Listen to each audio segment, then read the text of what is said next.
नकळत सारे घडले. भाग 6. अन्वीने कॉन्ट्रॅक्ट मॅरेज आणि डिव्होर्स पेपरवर सही केली. अधीरला हॉलमध्ये अभय घेऊन येतो आणि सोफ्यावर बसतो. अभय हा अधीरचा छोटा भाऊ होता. सर्वजण हॉलमध्ये बसले होते.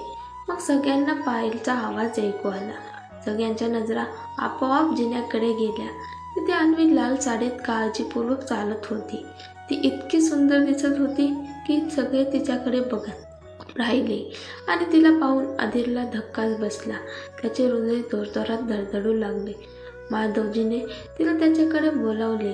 अन्वी त्यांचं बोलणं ऐकत मान हलवत हळूच त्यांच्याकडे जाऊ लागली. ती प्रथम त्यांच्या पायांना स्पर्श करून आशीर्वाद घेतला.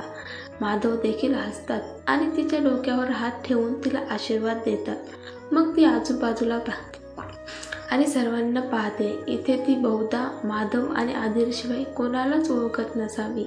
माधव अन्वीकडे पाहतात आणि आपल्या आज्ञाधारक आवाजात म्हणतात, तू अजून तुझ्या कुटुंबाला भेटली नाहीस ना? चल, मी तुझी सगळ्यांची ओळख करून देतो.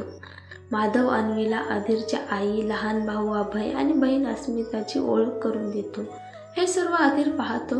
तो रागाने अन्वी आणि प्रतिभाकडे बघत माधवकडे येतो आणि म्हणतो, माझी मीटिंग आहे, मी ऑफिसला जात आहे. माधव त्याला काही बोलायच्या आधीच अधीर पटकन बाहेर पडतो. अन्वी अधीरला जाताना पाहते आणि विचार करते.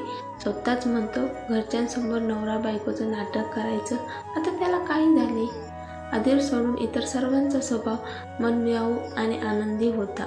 अन्वी सगळ्यांकडे बघून विचार करते, हे खरंच त्या आकडू अधीर राजपूतचं कुटुंब आहे का?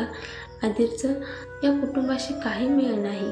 सर्वांच्या थोड्या परिचयानंतर प्रतिभा अन्वीला काहीतरी गोड बनवण्यासाठी सांगतात आणि तिला राधासोबत स्वयंपाकघरात पाठवतात. अन्वी स्वयंपाकघरात जाते आणि स्वयंपाकघर पाहून आश्चर्यचकित होते. स्वयंपाकघर खूप मोठे आणि सुंदर होते. मध्यमवर्गीय कुटुंबातून आलेल्या अन्वीसाठी हे सर्व स्वप्नासारखे होते.